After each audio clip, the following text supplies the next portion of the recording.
Hello अस्सलाम वालेकुम। अच्छा, लास्ट इंट्रोडक्शन में हमने ये चीज़ें देखी थी। ये कंटेंट बनाया था जो जो हमने पढ़ना है। अब हम इंशाल्लाह स्टार्ट करते हैं यहाँ से 5 स्टेप मॉडल से। एक एक करके इन पांचों को डिस्कस कर लेते हैं। ठीक है, तो 5 स्टेप मॉडल।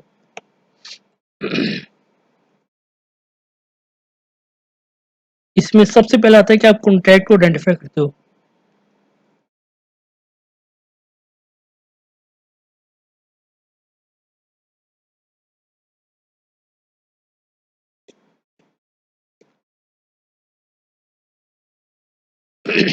अच्छा यार, IFRS 15 का जो स्टैंडर्ड है ना, उसने कुछ चीज़ें बताई हुई हैं। वो कहते हैं भाई जी, अगर तो कॉन्ट्रैक्ट में ये चीज़ें हैं ना, मतलब ये चीज़ें फुलफिल हो रही हैं तो ये आपका कॉन्ट्रैक्ट है। अदरवाइज आपका कोई कॉन्ट्रैक्ट नहीं है। ठीक है, सबसे पहले कहते हैं approval. Approval of both parties. Both कौन है? एक ऑब्वियसली सप्लायर है और एक है आपका कस्टमर। ठीक है, यानी इन दोनों पार्टीज ने कॉन्ट्रैक्ट को अप्रूव किया हो। ठीक है, दोनों की मर्जी शामिल हो। ठीक है, अब अप्रूवल वो कहता है कि चाहे बेशक ओरल हो, ठीक है, चाहे बेशक रिटर्न हो, या कोई भी अदर कुछ भी और जो बिजनेस प्रैक्टिस में है, कोई भी तीसरा तरीका, फॉर एग्जांपल ईमेल्स। ठीक है, ईमेल्स के थ्रू। तो मेन चीज ये है कि अप्रूवल होनी चाहिए दोनों पार्टीज की। अब वो चाहे ओरल हो चाहे रिटर्न हो, या कुछ भी बिजनेस में जो प्रैक्टिस हो रहा हो अप्रूव करने का, वो हो। ठीक है, उसके बाद क्या कहते हैं भाई जी, उसके बाद वो कहते हैं कि दोनों पार्टी का ना राइट इसमें पूरा हो रहा हो। ईच पार्टीज राइट, यानी सिंपल बात है, जो सप्लायर है, ठीक है, उसने कंसिडरेशन लेना है। ज़ाहिर है वो मुफ्त में तो चीज़ें नहीं ना दे रहा, उसने ऑब्वियसली कंसिडरेशन लेनी है, कैश लेना है। और जो कस्टमर है, ठीक है, उसने क्या लेना है? उसने गुड्स लेनी है। तो दोनों पार्टी की जो राइट्स है ना, ठीक है, वो आइडेंटिफाई हो रहा हो कॉन्ट्रैक्ट में। ठीक है, तीसरे नंबर में क्या कहते हैं? कहते हैं कि जो पेमेंट टर्म्स है ना, ठीक है, वो आपका जो है आइडेंटिफाई हो रहा हो पेमेंट टर्म्स। अब ये सीन ना हो कि कस्टमर सप्लायर के पास आता है, भाई ये चीज़ें मुझे दे दो, एक्स वाई। ठीक है, सप्लायर आगे से कहते हैं चलो ये चीज़ें ले लो। कस्टमर कहते हैं ये कितने का, इसकी प्राइस क्या है? सप्लायर भाई जी आगे से कहता है कोई मसला ही नहीं है, हम भाइयों वाला सीन है हमारा, जो मर्जी हो दे देना बाद में। तो ऐसा कोई सीन ना हो, पेमेंट टर्म्स ऑलरेडी पहले से ही डिसाइडेड हो कॉन्ट्रैक्ट में। ठीक है, उसके बाद क्या होता है जी? कहता है कमर्शियल सब्सटेंस हो।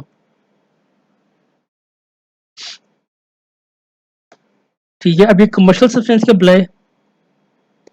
ठीक है, कमर्शियल सब्सटेंस सिंपल ये है कि भाई कुछ स्पेसिफिक एक्शन की वजह से कल को आपके फ्यूचर कैश फ्लो इम्पैक्ट करें।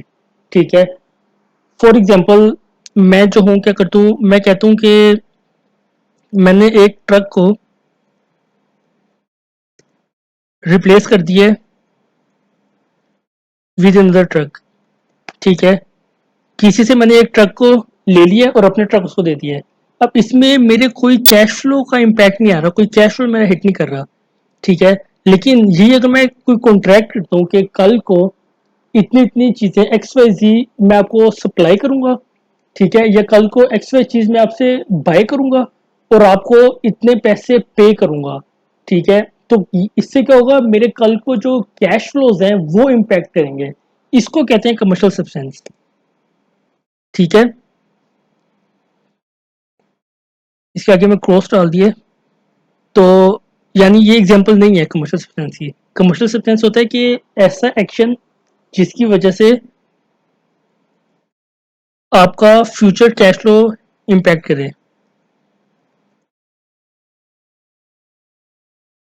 ठीक है, इसको कहते हैं कमर्शियल सब्सटेंस। और IFRS 15 कहते हैं कि कॉन्ट्रैक्ट में कमर्शियल सब्सटेंस होनी चाहिए, जो कि ऑब्वियस बात है। ठीक है। और उसके बाद लास्ट में क्या कहते हैं,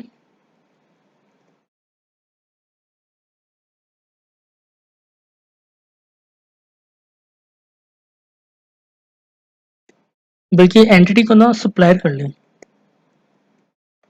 ठीक है, देखो, अब एक दुकान है फॉर एग्जांपल, वहां पर एक चोर आता है। ठीक है, चोर क्या करता है, गन पॉइंट पे चीजें लेकर भाग जाता है। अब एक तरह क्या, ये भी तो सेल ही है ना। सप्लायर ने क्या किया है, सप्लायर की गुड्स कस्टमर के पास चली गई, जो कि चोर की शक्ल पे है। ठीक है, वो चीज लेके भाग रहे हैं। लेकिन ये सेल क्यों नहीं है, ये सेल इसलिए नहीं है क्योंकि सप्लायर को भाई जी कोई पैसा नहीं मिलेगा। अब चोर ने जो है वो पैसे देकर वो थोड़ी चीजें लेगा। तो IFRS 15 कहते हैं कि प्रोबेबल हो कि सप्लायर विल गेट कंसिडरेशन। ठीक है, तो ये 5 चीजें अगर आपकी फुलफिल हो रही हैं तो ये आपका कॉन्ट्रैक्ट है, अदरवाइज ये आपका कॉन्ट्रैक्ट नहीं है। ठीक है, अप्रूवल होनी चाहिए दोनों पार्टी की, सप्लायर की या कस्टमर की। वो चाहे ओरल हो चाहे रिटर्न हो, या कोई भी एनी अदर प्रैक्टिस जो कंपनी चला रही है। ठीक है, उसके अलावा दोनों पार्टीज का राइट वो आइडेंटिफाई हो रहा हो। ठीक है, उसके बाद पेमेंट टर्म्स डिसाइडेड हो। उसके बाद कमर्शियल सब्सटेंस होना चाहिए। कमर्शियल सब्सटेंस होता है कि भाई आज की एक्टिविटी की वजह से कल को आपके फ्यूचर कैश फ्लो इम्पैक्ट करेंगे, या तो कैश इन होगा या तो कैश आउट होगा, इसको कहते हैं कमर्शियल सब्सटेंस। और IFRS 15 कहता है कि भाई मेरे कॉन्ट्रैक्ट में कमर्शियल सब्सटेंस होनी चाहिए, अदरवाइज ये मेरा कॉन्ट्रैक्ट नहीं है। ठीक है, और लास्ट में क्या कहता है कि प्रोबेबल हो कि एंटिटी या सप्लायर विल गेट कंसिडरेशन, जो कि ऑब्वियसली कैश ही होगा। ठीक है, तो ये कंडीशंस हैं, इसको कहते हैं कॉन्ट्रैक्ट। ठीक है, अब अगला क्या है।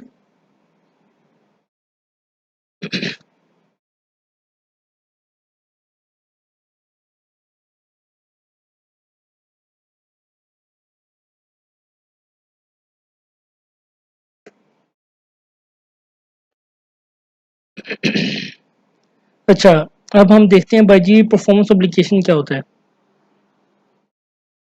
यार परफॉर्मेंस ऑब्लिगेशन सिंपल अल्फाज में ना वो गुड्स या सर्विस है जिसका कॉन्ट्रैक्ट हो रहा है। ठीक है, एक कस्टमर सप्लायर को अप्रोच क्यों करता है, भाई ऑब्वियसली उसको गुड्स या सर्विस चाहिए होती है। ठीक है, तो उन गुड्स या सर्विस जो सप्लायर कस्टमर को दे रहा होता है उसको कहते हैं परफॉर्मेंस ऑब्लिगेशन। ठीक है, तो परफॉर्मेंस ऑब्लिगेशन क्या होता है, गुड्स और सर्विसेज दैट आर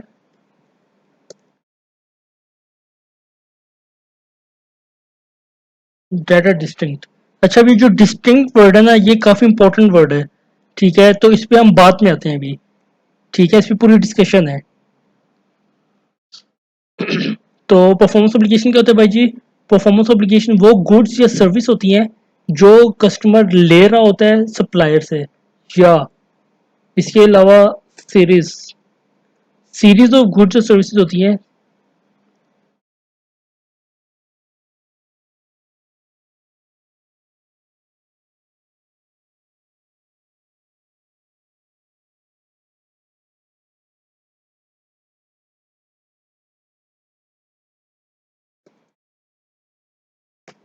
ठीक है, एक सिंगल गुड्स नहीं होती, सीरीज होती है सेम गुड्स की। फॉर एग्जांपल, इसकी अगर हम एग्जांपल लें तो हम सबसे अच्छी एग्जांपल है जिम की। ठीक है, अब जिम में क्या हो रहा होता है, जिम में आप मंथली उसको पेमेंट कर रहे होते हो और मंथली आप सर्विस ले रहे होते हो। तो ये सीरीज ऑफ सर्विसेज। ठीक है, या फॉर एग्जांपल आप सप्लायर को कहते हो कि भाई जी हम ना प्रोडक्शन करते हैं, तो हमें वीकली जो है ना 1000 यूनिट्स चाहिए एक्स के। ठीक है, तो आप क्या करो कि हर वीक हमें 1000 यूनिट्स एक्स के दे दिया करो। ठीक है, तो ये क्या है, अब यहाँ पर एक प्रोडक्ट या सर्विस नहीं है, यहाँ पर सीरीज ऑफ सेम प्रोडक्ट्स है। तो इसको कहते हैं परफॉर्मेंस ऑब्लिगेशन। क्या, गुड्स या service that are distinct, distinct में भी दोबारा आते हैं, और सीरीज ऑफ गुड्स और services that are substantially the same. जैसे फॉर एग्जांपल जिम सर्विसेज होगी, या कुछ स्पेसिफिक यूनिट्स आप मंथली वीकली ईयरली ले रहे हो, ठीक है, इसको कहते हैं सीरीज। अच्छा, अब देखो यार, अब एक कॉन्ट्रैक्ट है, ठीक है,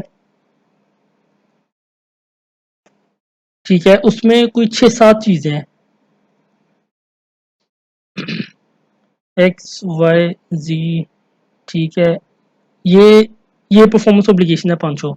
अब हमें कैसे पता चलेगा कि भाई ये परफॉर्मेंस ऑब्लिगेशन है भी या नहीं, ठीक है, तो बेसिकली अब हम ये सीखने जा रहे हैं कि परफॉर्मेंस ऑब्लिगेशन कैसे आइडेंटिफाई होगा, ठीक है, ये जो मैंने यहाँ पर लिख दिया है कि भाई गुड्स या सर्विस को परफॉर्मेंस ऑब्लिगेशन कहते हैं, ठीक है, क्या हर गुड्स और सर्विस को परफॉर्मेंस ऑब्लिगेशन कहते हैं? अब हम ये सीखने जा रहे हैं भाई जी। वो कहता है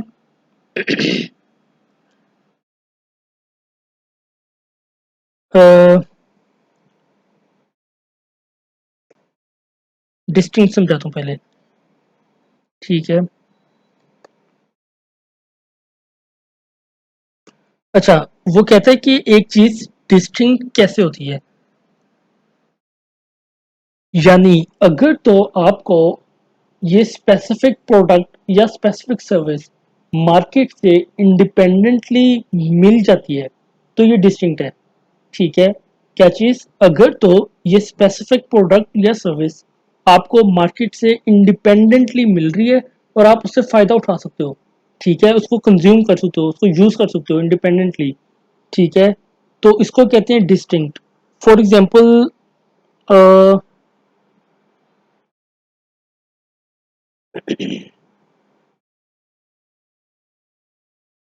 एक कंपनी है, ठीक है, कंपनी ए, ठीक है, अब कंपनी ए ने क्या करना है, नेटवर्किंग करवानी है अपनी बिल्डिंग में, ठीक है। अब कंपनी ए अप्रोच करती है कंपनी बी को,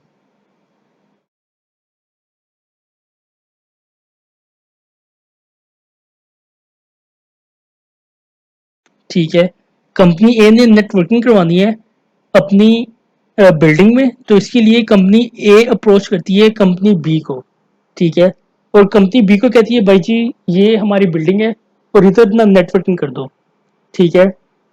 अब इसमें दो चीजें हैं, अगर कंपनी बी केबल्स, जाहिर है केबल्स की नेटवर्किंग होगी ना, केबल्स और सर्विस, यानी नेटवर्किंग सर्विस, अगर तो ये कंपनी दोनों काम करती है ना तो ये डिस्टिंक्ट है। फॉर एग्जांपल कंपनी बी कहती है कि भाई कंपनी ए, केबल्स बेशक आप मार्केट से परचेज करके हमें दे दो, हम आपको नेटवर्किंग सर्विस करके दे देंगे, ठीक है। या कंपनी बी कहती है केबल्स हमसे सेल कर लो, मतलब हमसे बाय कर लो, ठीक है, नेटवर्किंग कोई और आपको कर देगा, ठीक है। या कंपनी बी कहती है चलो केबल्स भी हम आपको दे देंगे या नेटवर्किंग सर्विस भी हम आपको करके दे देंगे। अब ये दोनों सेपरेट परफॉर्मेंस एप्लीकेशन है, क्यों? क्योंकि कंपनी बी इंडिपेंडेंटली ये कर रही है, ठीक है, यानी जो नेटवर्किंग सर्विस है ना ये कंपनी बी इंडिपेंडेंटली करवाती है, यानी कंपनी बी कहती है भाई कंपनी ए अगर तो तुम केबल्स मुझे, केबल्स अगर तुम्हारे अपने होंगे ना फिर भी हम लोग चलो मार्क ये कर देंगे, ये नेटवर्किंग सर्विस हम लोग फिर भी आपको दे देंगे अगर तो केबल्स आपके भी हो।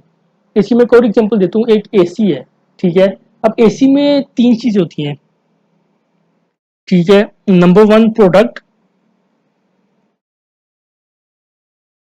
यानी जिसको हम एसी बोलते हैं, ठीक है, नंबर टू इंस्टॉलेशन, अब ऑब्वियसली इंस्टॉल होगा तो एसी चलेगा ना, और नंबर थ्री सर्विस, ठीक है। अब अगर तो कंपनी प्रोडक्ट इंडिपेंडेंटली मार्केट से लेती है, ठीक है, मान लो कंपनी एक्स से वो एसी लेती है, ठीक है, और कंपनी वाई से वो इंस्टॉलेशन करवाती है, और कंपनी जी को कहती है कि भाई आपने हर साल जो है ना हमारी सर्विस करनी है। अब आप लोग मुझे बताएं कि ये सेपरेट परफॉर्मेंस ऑब्लिगेशन है या नहीं है। ये तीनों सेपरेट परफॉर्मेंस ऑब्लिगेशन है, क्यों? क्योंकि आपको प्रोडक्ट भी मार्केट से इंडिपेंडेंटली मिल रहा है, आप इसकी इंस्टॉलेशन भी इंडिपेंडेंटली करवा सकते हो, और आप उसकी सर्विस भी इंडिपेंडेंटली करवा सकते हो। ठीक है, ऐसा नहीं होगा कि कंपनी एक्स कहती है कि भाई इंस्टॉलेशन वगैरह एसी की जो है ना, अच्छा ऐसा नहीं होगा कि कंपनी अगर कंपनी एक्स के कि भाई एसी हम आपको तब देंगे अगर आप हमें इंस्टॉल भी करवाएंगे। ठीक है, अगर तो आप हमसे एसी लोगे तो फिर हम आपको इंस्टॉल करके देंगे, अदरवाइज हम आपको एसी नहीं देंगे। अब ये इंस्टॉलेशन सेपरेट परफॉर्मेंस ऑब्लिगेशन नहीं है। ठीक है, क्योंकि अब आप इंस्टॉलेशन को इंडिपेंडेंटली नहीं ले सकते कंपनी एक्स से। ठीक है, तो अब कंपनी एक्स इंस्टॉलेशन जो है वो सेपरेट परफॉर्मेंस ऑब्लिगेशन नहीं रही। लेकिन अगर तो कंपनी एक्स कहती है कि भाई एसी आपका बेशक आपको चलो इंस्टॉल करना है हम आपको इंस्टॉल कर देंगे। ठीक है, या एसी हमसे ले लें, इंस्टॉल बेशक किसी और से करवा लें। और जो दूसरी कंपनी होगी कंपनी वाई, वो कहेगी कि इंस्टॉलेशन क्यों हो रहा है, कोई मसला नहीं है, एसी आपके पास है, ठीक है हमारी टीम में ये आपको इंस्टॉल कर देगी। अब ये क्या कर रहे हो आप, ये इंडिपेंडेंट आप मार्केट से सर्विस ले रहे हो और इंडिपेंडेंटली उसको आप उसका बेनिफिट अवेल कर रहे हो इस सर्विस का। तो ये आपका सेपरेट परफॉर्मेंस ऑब्लिगेशन है। ठीक है, तो सेपरेट परफॉर्मेंस ऑब्लिगेशन हम यहाँ से शुरू हुए थे कि product service that should be distinct.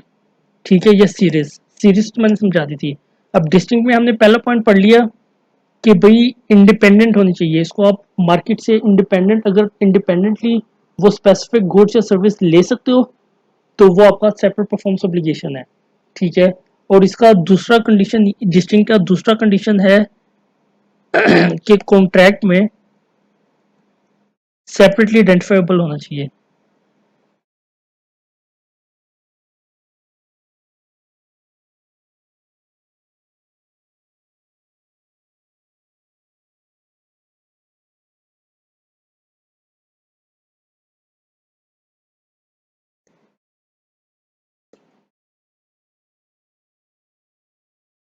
ठीक है, कॉन्ट्रैक्ट क्या करता, कॉन्ट्रैक्ट में सेपरेटली परफॉर्मेंस ऑब्लिगेशन को बताना है उसको सप्लायर को। ठीक है, कॉन्ट्रैक्ट में सेपरेटली आइडेंटिफाई हो रहे हो वो गुड्स और सर्विस। फॉर एग्जांपल एक कॉन्ट्रैक्ट है, ठीक है, उस कॉन्ट्रैक्ट में लिखा है। ठीक है, दूसरी कंडीशन ये थी कि भाई जो कॉन्ट्रैक्ट जो परफॉर्मेंस ऑब्लिगेशन है ना वो आपने बताने हैं कॉन्ट्रैक्ट में। फॉर एग्जांपल अगर नेटवर्किंग की हम एग्जांपल ले लें।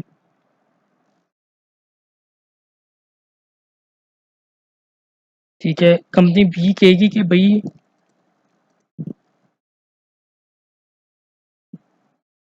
We will provide you cables.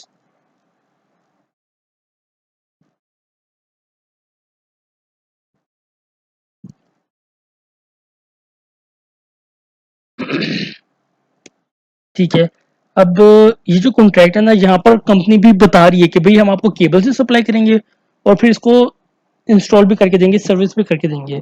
तो यानी जो गुड्स या सर्विसेज है ना, वो सेपरेटली आइडेंटिफाइबल होनी चाहिए कॉन्ट्रैक्ट में, तो फिर ये डिस्टिंक्ट है।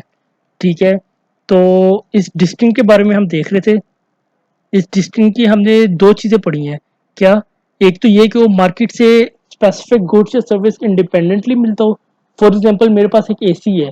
ठीक है, मैं कंपनी एम के पास गया हूँ। कंपनी एम को मैंने बोला कि भाई मेरे पास एसी है, मुझे इंस्टॉल कर दें। कंपनी एम कहती है ठीक है हम आपको इंस्टॉल कर देंगे। तो ये separate performance obligation installation service. लेकिन अगर कंपनी एम कहती है कि भाई एसी इंस्टॉल हम नहीं आपको करके दे सकते, हम एसी अपना सेल करते हैं, उसको हम इंस्टॉल करते हैं, खुद से हम लोग इंस्टॉलेशन सर्विस नहीं देते, तो अब ये डिस्टिंक्ट नहीं रहा। ठीक है, ये उसके अलावा हमने पढ़ा था कि भाई कॉन्ट्रैक्ट में सेपरेटली आइडेंटिफाइबल होना चाहिए वो स्पेसिफिक गुड्स। ठीक है, या स्पेसिफिक सर्विस जो भी होगी, वो वट एवर द केसेस। तो ये था परफॉर्मेंस ऑब्लिगेशन। अच्छा, अब ना तीन केसेस हैं जो इसकी है, जो इसको डिनाई करती है पॉइंट बी को। ठीक है, यानी इन तीन में से एक भी केस हो गया ना तो पॉइंट बी फुलफिल नहीं होगा। ठीक है, अब ये थोड़ा टेक्निकल है, इसको समझिएगा ज़रा।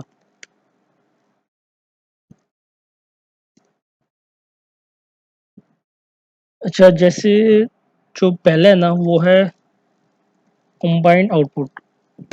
ठीक है, अब कंबाइंड आउटपुट क्या है? कंबाइंड आउटपुट ये है कि सप्लायर क्या करता है, वो गुड्स या सर्विसेज को एज अ इनपुट यूज करता है। ठीक है, और एक कंबाइंड आउटपुट बना कर देता है। ठीक है, for example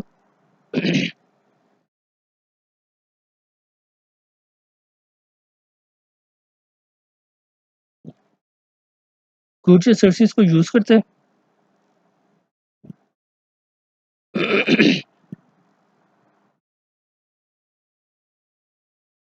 as an input,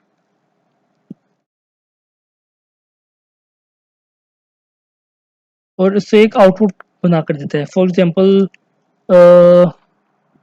एक मैन्युफैक्चरर है, ठीक है, वो क्या करता है, जो सर्विसेज एज इनपुट यूज कर रहे हैं ना, वो है फॉर एग्जांपल फिजिबिलिटी स्टडी। ठीक है जी, यार ये अंडरलाइन क्यों हो जाता है? अच्छा, फिजिबिलिटी गुड्स वगैरह यूज कर रहे हैं वो। ठीक है, सुपरविजन सर्विस, ठीक हो गया। ये सारी चीजें एज एन इनपुट यूज कर रहे हैं, और क्या करके दे रहे हैं, एक घर बना के दे रहे हैं। ठीक है, अब देखो, अब यहाँ पर वो फिजिबिलिटी सर्विस भी दे रहा है, गुड्स भी सप्लाई कर रहा है, सुपरविजन की सर्विसेज दे रहा है, एंड मैनी मोर। लेकिन आउटपुट एक ही है, घर घर बना के दे रहा है। अब यहाँ पर जो है ना, ये कॉन्ट्रैक्ट सेपरेटली आइडेंटिफाइबल नहीं है। जो ये है ना फिजिबिलिटीज, अब ये कंसीडर की जाएंगी कि ये सेपरेटली आइडेंटिफाइबल नहीं है। तो यानी कुछ स्पेसिफिक गुड्स या सर्विसेज जो supplier as an input use कर रहा है, और उससे कंबाइंड आउटपुट बना कर देता है कस्टमर को। ठीक है, तो IFRS 15 कहते हैं कि इसको हम कहते हैं कंबाइंड आउटपुट। सिचुएशन समझ आएगी ना कंबाइंड आउटपुट की, यानी सप्लायर क्या कर रहा है, कुछ स्पेसिफिक बंडल ऑफ गुड्स या सर्विसेज को एज एन इनपुट यूज करता है, और उससे कंबाइंड आउटपुट बना कर देता है। मान लो सप्लायर ने क्या किया, फिजिबिलिटी स्टडी, सीमेंट, ठीक है, ब्रिक्स, बजरियां, पेंट, ठीक है, सुपरविजन सर्विस, इन लेबर सर्विस, इन सब को यूज करके एक घर बना कर दिया है। ठीक है, तो अब IFRS 15 कहते हैं कि ये स्पेसिफिक पॉइंट जो है ना, इसको फॉलो नहीं करता। ठीक है, यानी कंबाइंड आउटपुट पॉइंट बी नहीं है, तो इसको वो कहते हैं कि भाई ये सेपरेट परफॉर्मेंस ऑब्लिगेशन नहीं है, IFRS 15 कहता है। ठीक है, उसके अलावा एक सिग्निफिकेंट मॉडिफिकेशन।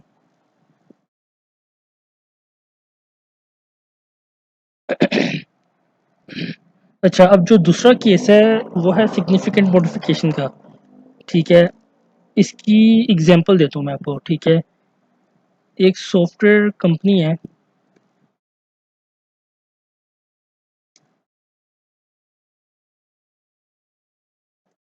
ठीक है, ठीक है, एक सॉफ्टवेयर कंपनी है, कंपनी ए। ठीक है, अब कंपनी बी जो कि कस्टमर है। ठीक है, कंपनी बी कहती है भाई जी, मुझे क्या चाहिए, मुझे एक सॉफ्टवेयर तुम दे दो। फॉर एग्जांपल वो सॉफ्टवेयर क्या करता हो, बुक कीपिंग करता हो। ठीक है, और उसके बाद तुम जो हो मुझे वो इंस्टॉल भी करके दो। ठीक है, अब जो कंपनी ए है, वो इंस्टॉलेशन इंडिपेंडेंटली ये सर्विस खुद से देती हो, या वो सॉफ्टवेयर भी सेल करती हो। तो अब ये क्या हो गया, दो परफॉर्मेंस एप्लीकेशन हो गया। लेकिन हुआ क्या कि इसने लेना क्या क्या है, software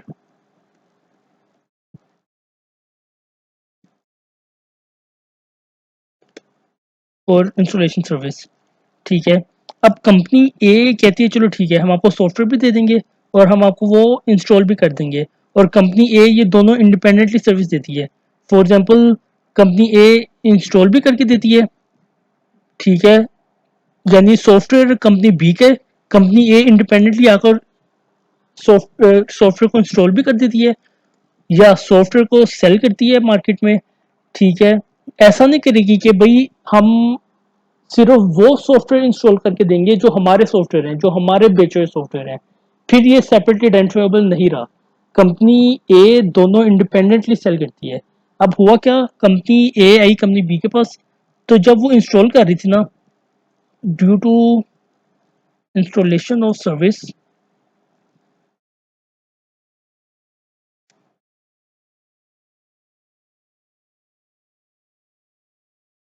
the software was modified, modified कर लो, यानी चेंज हो गया। अच्छा, अब जब कंपनी ए कंपनी बी के पास आई ना इंस्टॉलेशन करने के लिए, तो जो ओरिजिनल सॉफ्टवेयर था ना, जो कि बुक कीपिंग करता था, ठीक है, वो चेंज हो गया। अब क्या करेगा, वो बुक कीपिंग भी करेगा और फॉर एग्जांपल लेट से ऑडिट भी करके देगा। एग्जांपल दे रहा हूँ।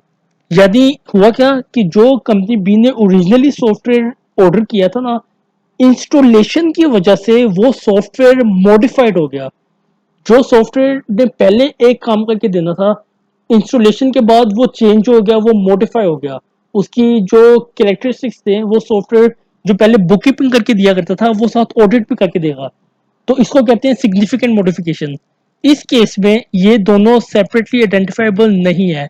इवन दो अगर कंपनी ए बेशक इन दोनों को सेपरेटली देती है, लेकिन आईएफआरएस 15 कहते हैं कि मॉडिफिकेशन की वजह से अब ये दोनों सेपरेट परफॉर्मेंस ऑब्लिगेशन नहीं रहे, अब ये एक ही कंसिडर किया जाएगा। तो ये था सिग्निफिकेंट मॉडिफिकेशन। अच्छा, अब तीसरा ये कि जो गुड्स और सर्विस है ना, वो आपस में हाईली इंटर रिलेटेड हो या इंटर डिपेंडेंट हो। ठीक है, जो कॉन्ट्रैक्ट में गुड्स और सर्विस कस्टमर को दे रहा है सप्लायर, वो इंटर डिपेंडेंट हो, एक दूसरे पे डिपेंड करते हो या रिलेट करते हो। तो ये तीन चीजें अगर हो जाएंगी तो भाई हमारा सेपरेट परफॉर्मेंस ऑब्लिगेशन नहीं होगा। ठीक है, तो ये था हमारा परफॉर्मेंस ऑब्लिगेशन का टॉपिक।